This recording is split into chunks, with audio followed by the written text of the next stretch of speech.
L'accompagnateur se doit d'ac- d'aider le jeune à devenir adulte, à relire son histoire, à se connaître avec ses ombres et ses lumières.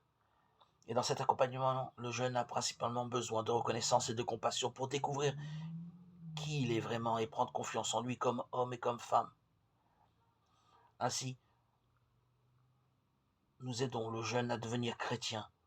Et cet accompagnement invite à la prière et à l'intégration dans l'assemblée, selon le point où en est la personne. Enfin, cet accompagnement doit être aussi spirituel, qui concerne davantage le jeune qui se sent à la croisée des chemins, qui réfléchit à sa vocation, à son métier, qui cherche à faire la volonté de Dieu.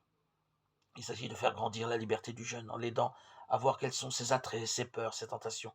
Il ne faut pas nécessairement voir une progression entre ces trois types d'accompagnement qui souvent sont mêlés, mais plutôt les réponses qui correspondent aux besoins spécifiques du jeune à un moment de son existence.